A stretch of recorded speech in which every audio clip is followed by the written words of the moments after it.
tonight, YouTube, we're having an interview with the G Kids. They know me as Mama Lynn, and we're going to talk about when I used to go down to the Gateway Place there and do, well, I actually lived at Gateway Place for like over 2 years, and I worked on a lot of program development, and these kids, we used to go out there and paint rocks and do crafts, and we had chocolate milk X parties, and we did all water sports, and we did all kinds of fun stuff. But Mama Lynn hasn't been back to the property site for a long time. New property owner. They made it very, very difficult for me to go there and actually start picking up where I left off with the children. And so what we're just going to do is get their point of view and see what they have to say, since I haven't been there for a long time. So you kids, tell me, what was it like when I used to live there and I used to go out and do stuff for you guys all the time? Tell me your opinion, your point of view. It was very fun and free when you were there. In terms of free, what do you mean by free? Like freestyle? Like we were just do boogie woogie? Yeah. Yeah. So there was no real restriction, like you couldn't do this and you couldn't do that, right? Yeah. It was more like just the creative play, right? Okay, carry on. It was fun. Well, I didn't want to cut you off. So it was free, and what kind of things do you do? What kind of things do you? I know it's been a long time since I've been back. So tell me, what kind of things do you remember that we did out there? From a kid's point of view. We painted rocks. Mm-hmm. We like put fingerprints all over the tubes and stuff. Mm-hmm. We got to like write our names and stuff, and mm-hmm. we got to make like tree houses. Yeah. And bird houses. Bird houses, I mean, and we got to make arts and craft, and mm-hmm. and then we did snacks. Yeah, lots of snacks. Lots of snacks. Drums. We had a lot of drum play. We were allowed to play music and stuff. Mm-hmm. As loud as we wanted. Mm-hmm. I let you guys run it. I bring in water pool, like baby swimming pools with the sprinklers, and kids with. And have you had, since I've been gone, has there been any sprinklers, any children's pools out there where the children can run and play and splash in water like children are supposed to? No. No, I didn't think so.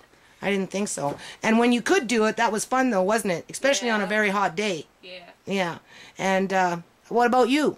Oh, I remember this one time we were outside. We were just drinking lemonade. Mm-hmm. That's all you remember? This young lady has a beautiful voice. She's going to sing for us for a couple of seconds. But anyway, carry on.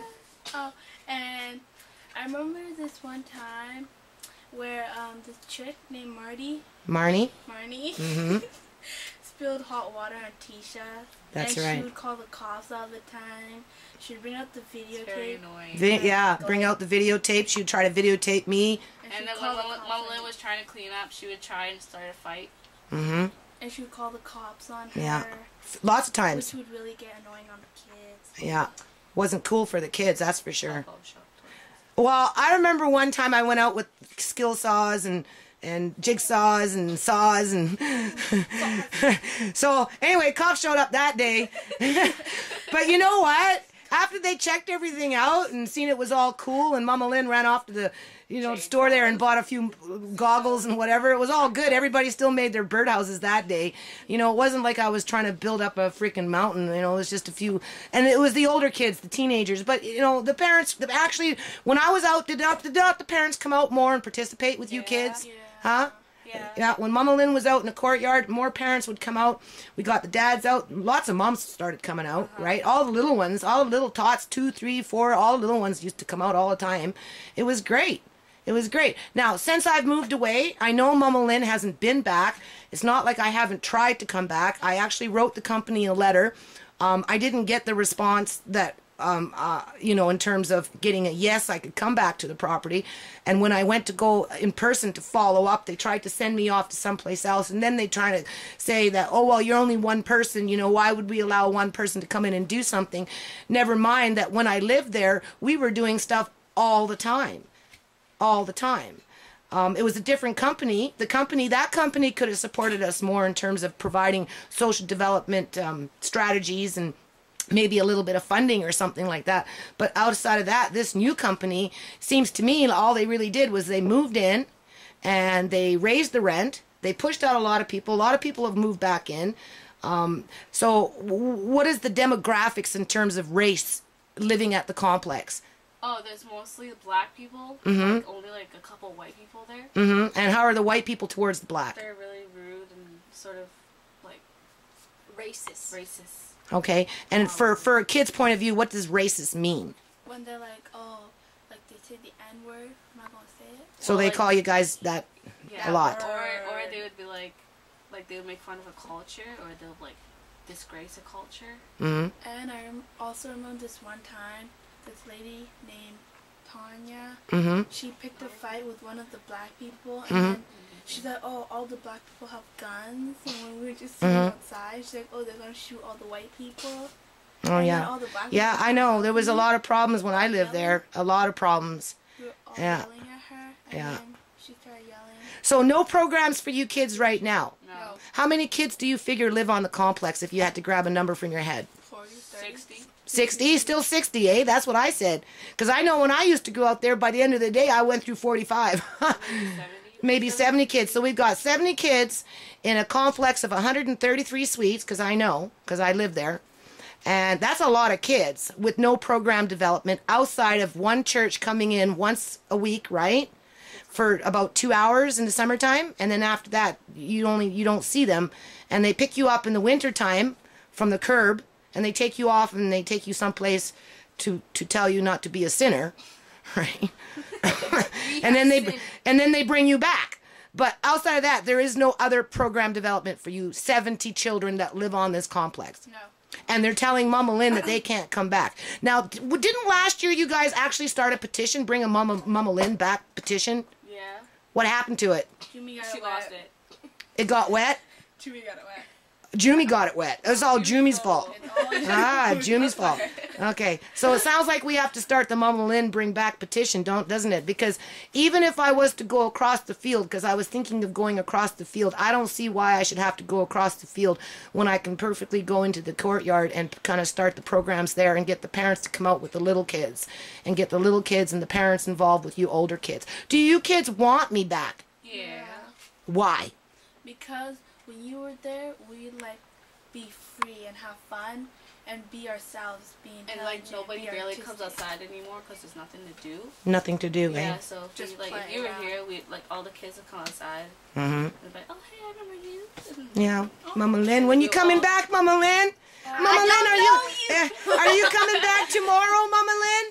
Mama Lynn, don't leave. Huh? Yeah. So this is for all the YouTube viewers that listen to my videos, and you needed to hear it from the mouth of babes that these children, no, these are the mouth of babes. These children, they really do depend on adults to, make life better for them.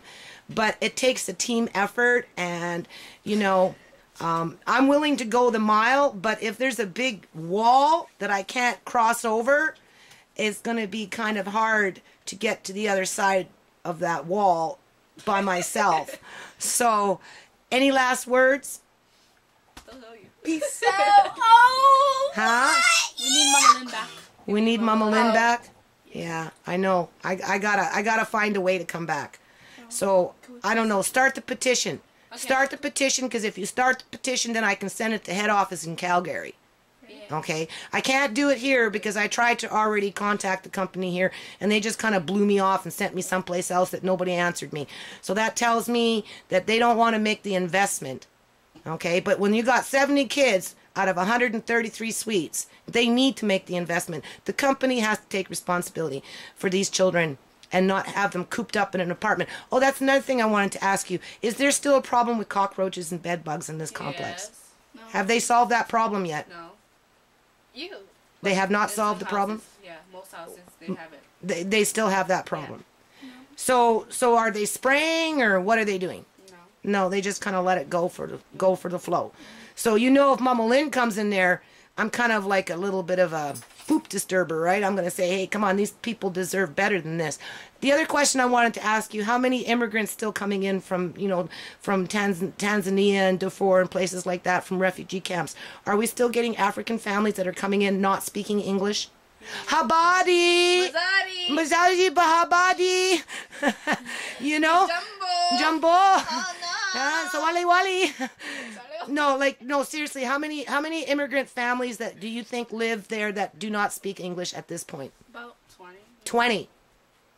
That's a lot of families that do not speak English that are coming into a very rough environment with no social service safety nets other than maybe what the government provides for them. And even then, oftentimes when they come, from my understanding, they are obligated to pay the government X amount of like $3,000 per person that immigrates into Canada, even though they came in from a refugee camp. So I don't understand the politics around that one. But again, we're exploiting vulnerable children here for a profit. And the profit isn't going to the children. So this is the point of this video. So, sweetheart, are you going to sing a little? You can rap, but I want to just sing me something. I don't care. What Sing me something. Well, there you go. Sing. What you? Okay, you start. You start. Give me a beat. What you want? Ooh, baby, I got it. Ooh, Go. what Go. you need? You know I got it. Ooh, all I'm asking is For a little respect when you get home, just a little bit. Ooh, baby, just a little bit. Baby, till I get home, just a little bit. Ooh, yeah, sweet. Peace out.